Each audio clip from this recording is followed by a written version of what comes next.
hate the texture of your hair? Who taught you to hate the color of your skin to such extent that you bleach to get like the white man? Who taught you to hate the shape of your nose and the shape of your lips? Who taught you to hate yourself from the top of your head to the soles of your feet? Who taught you to hate your own kind? Who taught you to hate the race that you belong to?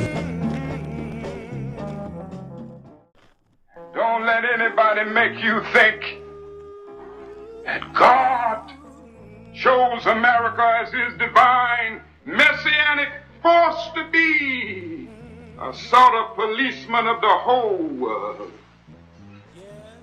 God has a way of standing before the nations with judgment, and it seems that I can hear God saying to America, you are too arrogant. If you don't change your ways, I will rise up and break the backbone of your power, and I'll place it in the hands of a nation that doesn't even know my name. Be still and know that I'm God.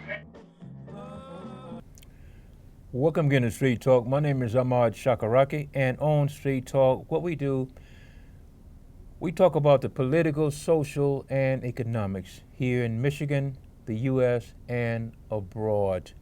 And joining me tonight is one of my good friends, also a world traveler, Mr. James Toby, and social studies instructor at Everett High School. Hey. Ahmad, great to be here as usual. Great Thanks to have for having you me here, on Street man. Talk. It's like we don't get a chance to get to talk to you much, but and now time is kind of rounding down, Sure is. We got so much to talk about. Let's just talk about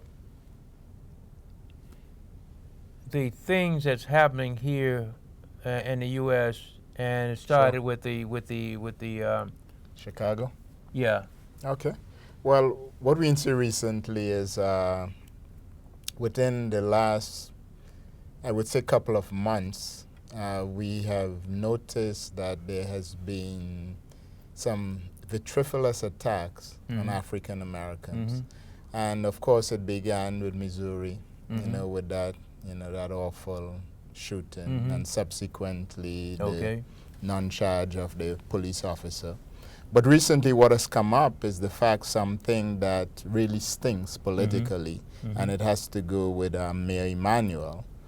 As facts come to life, what we have recently learned is that a young man was assassinated, and I use the word assassinated because he wasn't killed. Yeah. He was assassinated, and the mayor, along with members of his administration, to include the prosecutor, sat on the evidence, and according to them, they were doing a thorough investigation. Well, we all can admit that when things like this happen, we need to be thorough. But we must admit that a year plus is too long. Yeah. And when we check the facts, we get to realize that the mayor was in a very close race. Right. As a matter of fact, it came to a tie. Yeah. And they had to go for a rerun. And had that evidence been disclosed, he would not have gotten the African-American vote. No. So today, I am one of those individuals who is very prolific in my call that the mayor must go. Oh, yeah. The police chief has already resigned because he was the first sacrificial lamb. Unfortunately, the gods of war are not satisfied. No. We need more. Yeah. So the mayor needs to go, the prosecutor needs to go. Oh, yeah. And it's very good to see that the Attorney General, the U.S. Attorney General, has called for a probe into the Chicago police service. Well, the thing about Chicago and I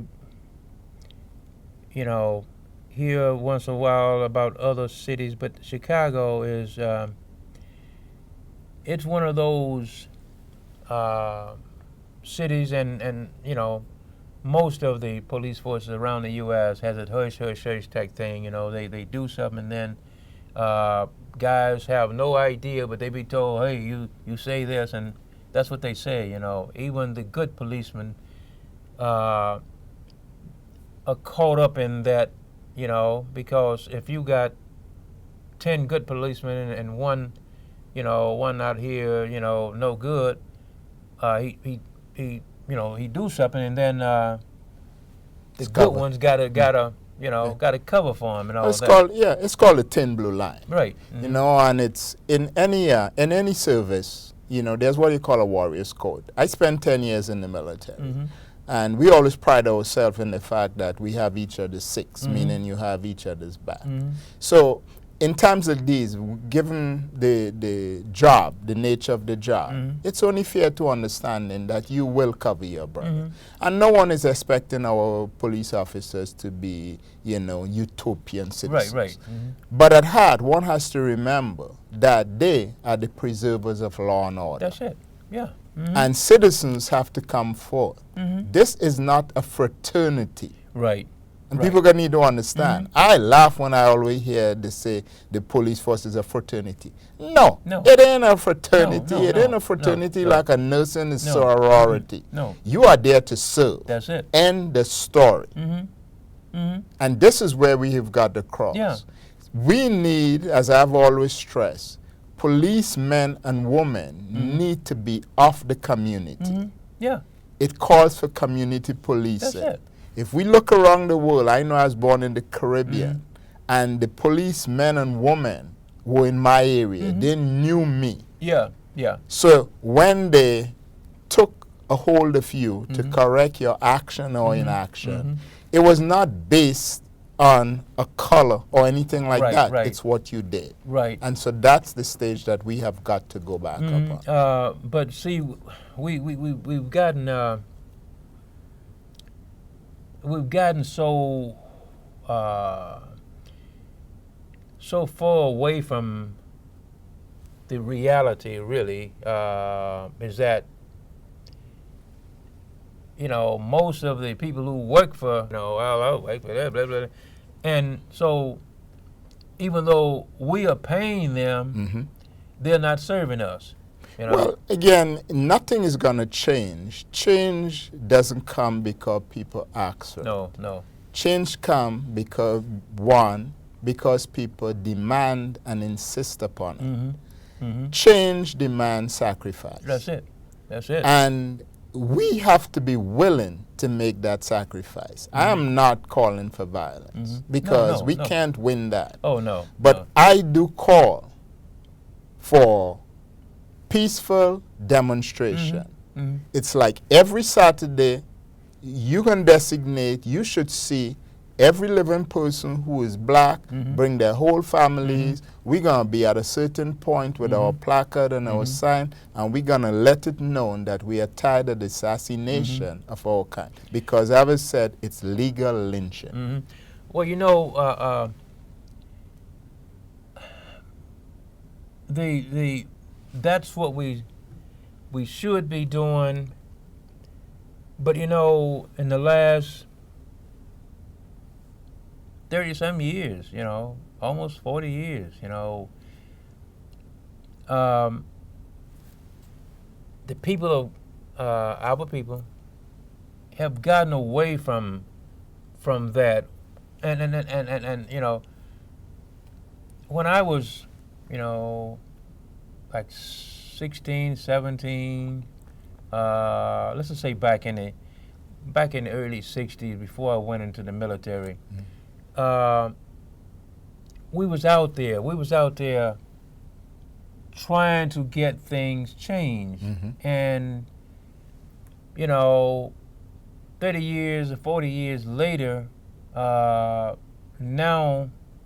we're kind of trying to go back to that, but, you know, We become complacent. yeah. Yep. Yeah. Well, we can look at it in a couple of ways. And one of the biggest contributor to our lack of mobility towards demanding rather than asking for that which is us, because keep in mind, we are not asking for anything we have not earned. Right. We through our ancestors, both foreign Yeah. and Oh, domestic. yeah. Because I may be of West Indian, but my West Indian generations paid a price Yeah. for Yeah. every single Yeah. European Yep. and American Yeah. country Yeah. to profit. Yeah. Oh, My yeah. ancestors helped build the Panama Canal. Yeah. Haiti, where I'm very close to Haiti because one of my brothers, Okay. you know, is literally from Right. there. They are still paying a price because the French took everything That's it, yeah. that they could Yeah. salvage. Oh, yeah. So we need to understand we are not asking people. People talk about 40 acres on the moon. I don't want a 40 acres and no damn mule. No, no. No, not at all. I don't want to move. No. I want the keys to all the factories you've got. I want the keys to all the universities. Yeah. So I want to reach a point where people don't look at me and say, I am one of a few. I don't want to become unusual. Right. I want to become ordinary. Right, yeah. Just when you look at me, you don't have to perceive. Right. But that is not going to come until we stop being comfortable. Because one of the biggest problems that I perceive is that we have become comfortable. I look at times and I look at Hollywood, I look at the NBA, I look at quote unquote all those areas where black individuals are affluent. Yeah. Oh, yeah. They're affluent, but they use their wealth in a manner to individualize Yeah. themselves Yeah. at the expense Yeah. of us. So what we have is a whole group of people with small amount of money because it's not wealth. Right. White people have wealth because they distribute it. The Kennedys have Right. wealth. Yeah. We ain't got none to pass the No, cup. no, no. If you from Meriwether, you think it's okay to take out a picture on a bed with 4 half-naked women Right, yeah. and $500,000. Yeah. So the young kid sees that, that's the whole idea they Right, yeah. want. They're not seeing that, okay, if I take, he's worth, somebody says 700 million, Tiger Woods is worth another whatever. Yeah. They can say if we each take $40 million and put 50 of us together, Yeah. we have one of the biggest banks in the world. Right. Those are the concepts we have to look at. Yeah, and that's the thing. What that irritates me, I guess. One of the things that irritates me is that we got guys who make, who's been paid all of this money, and one of the people that I seen him being interviewed on TV last year.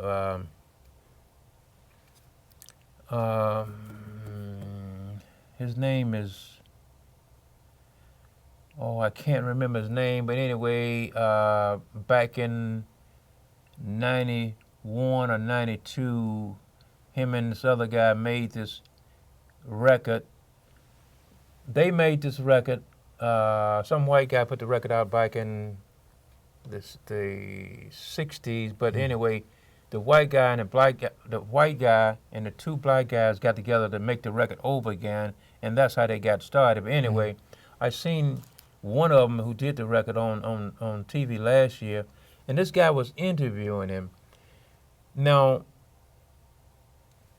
he's got $302 million. $302 million.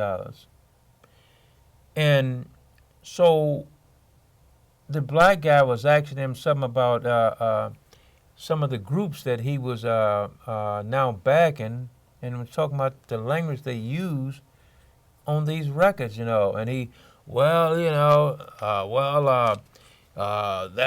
their way of. It's like you're gonna be putting up money. You're gonna be backing people who's saying all of these outrageous thing about your own ladies, B's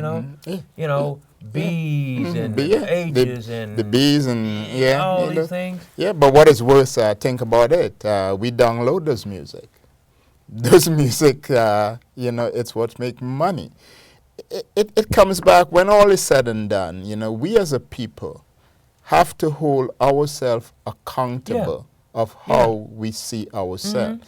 We can't blame other people for profiting off of our ignorance. No. So it's up to you and me.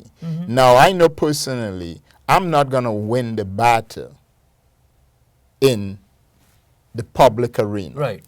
So I have to look at my grandchildren Right. and the intimate circle of my friends and others. And so those are the ones who I have got to coach. Because I don't think collectively as an aggregate that we can come up with a formula at this point in time which is going to eradicate those negativity that has us right now in that position. We need to look at the fact that we need to teach our young men and our young ladies about the whole idea of value, valuing themselves. Yeah. Because those are the things that are lost. They are lost because we no longer have the institutions in place that used to enforce the rules and regulation that is necessary for culturalization. Right? Those things are gone. Unfortunately, they're not coming back. The church, I'm sorry, God is only alive on a Sunday, and is only alive, the men go to church because that's when the ladies put on the tightest and the finest. And so you go from the club to the booty club. Yeah, sure. So that's where that has really come to. Boy Scouts ain't there anymore. The family is not what it was. The family longer used to be dad and mom. Right? We now have to deal with transgender issues. So when we look at society, it's a complex cornucopia. And it's not, it isn't finished yet. You know, it's going further along. So the question one could ask is, where do we see ourselves, you know, as a group, as a race, you know, in the years to come?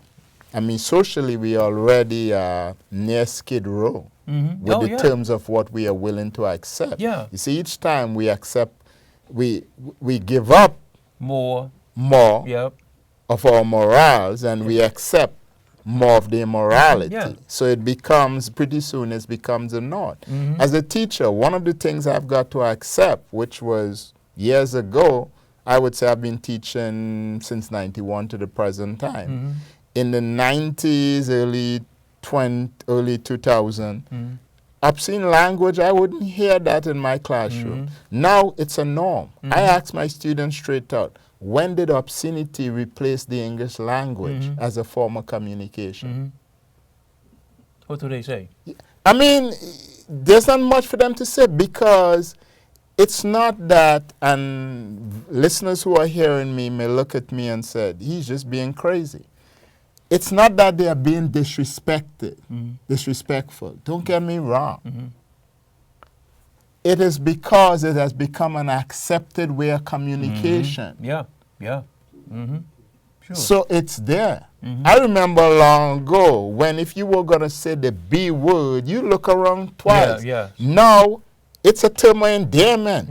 You look at the late night shows, and the H and the B, it's a norm. It's really a norm. So those are some of the things, if we want to address, you know, where we are heading, you know, as a race, where we are heading as a country, where we are heading as a nation, right? Those are the things we collectively, for me personally, I have given up trying to reform the masses.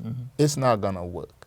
As in fact, I'm on record say that the herd needs to be culled. We need to sacrifice a generation if we are going to prosper. Now, people may look and say, wow. You know, I heard somebody else say that a few days ago. I was talking to his brother, and he said that.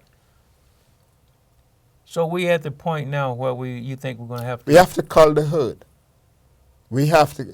It's like, you know, we look and, for instance, we look at crime and we say, okay, black people kill black people, white people kill white people, Latin America kill people. Yeah, and that's maybe true when you look at it. But my contention is when I look at it, what are we killing each other over? Yeah. Yes. Yeah. I mean, We don't have anything to killing each other over. Yeah. And so that's the question you got to ask. Yeah. Why it is do I feel safer, you know, when I see a white guy than when I see my own kind? That's a question you got to ask yourself straight up. That's really we got about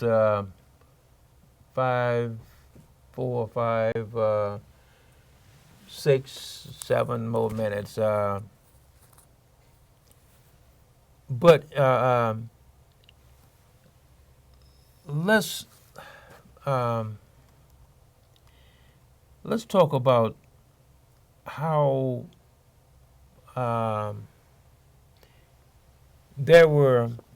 that's a few weeks ago, and I don't know where I mentioned this to you or not, but a few weeks ago there were 2 black ladies on TV with T-shirts on for Donald Trump. Oh, and yes, I remember. And you know, they're Sisters for Trump or something to that effect. You know, their breast was ample hanging out, bosom. and, you know, and now here's a man who hates black, hate anybody who's not white, you know, and he's almost said it. And you would be out here, canvassing for him. Yeah, but but it's simple. I don't even think we need to even waste time discussing that. Because I look at these sisters, and what I do, I admire them. Because here's why. It's a gig. Somewhere along the line, they're getting some cheese under the table. How do you know? You don't see any other group going out and doing it. No.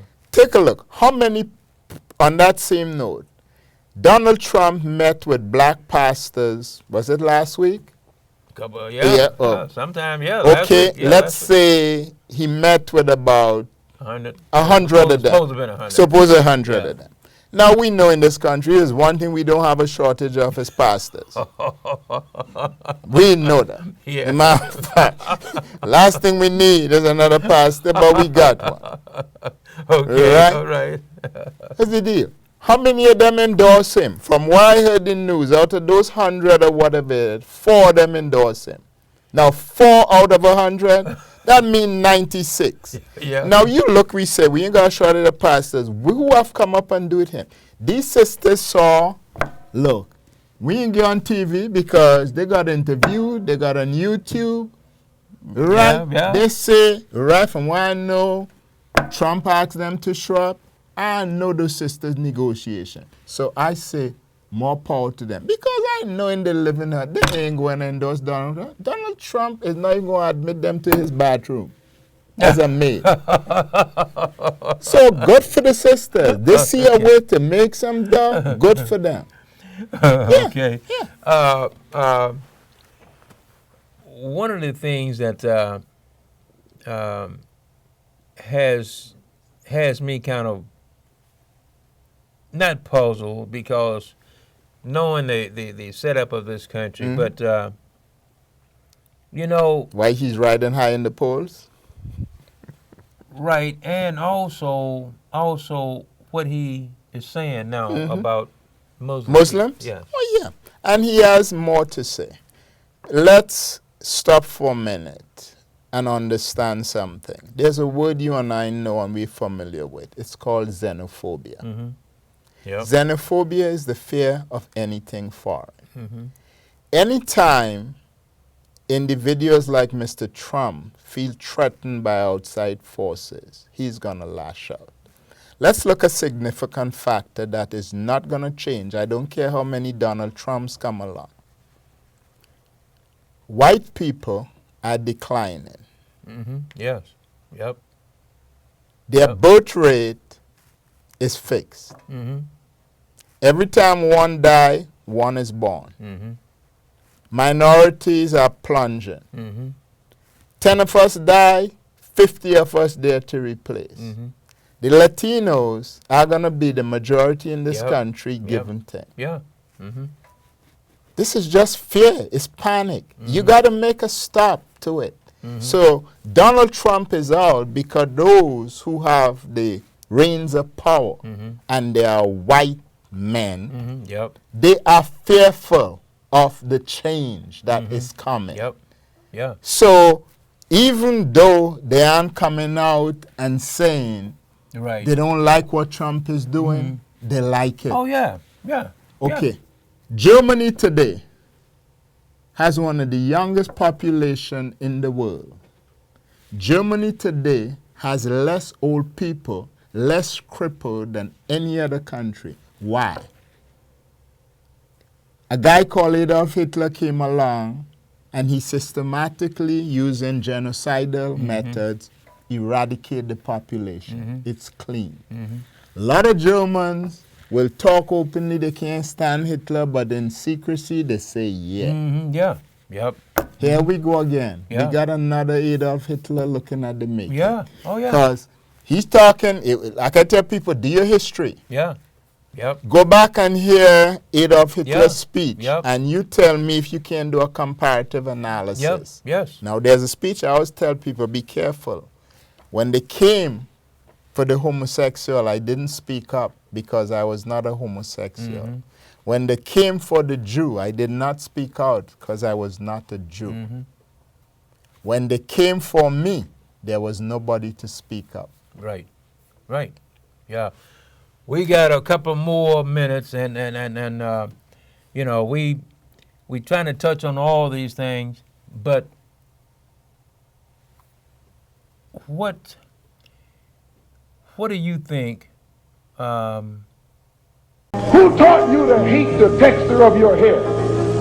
Who taught you to hate the color of your skin to such extent that you bleach to get like the white man? Who taught you to hate the shape of your nose and the shape of your lips?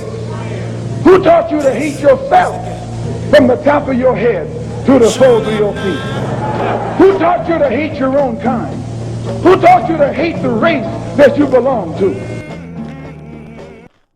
Don't let anybody make you think that God chose America as his divine messianic force to be a sort of policeman of the whole world.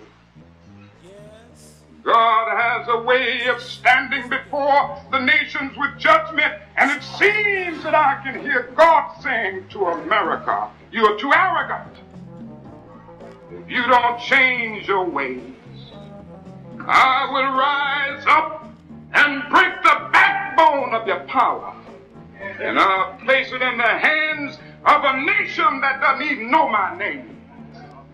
Be still and know that I'm God.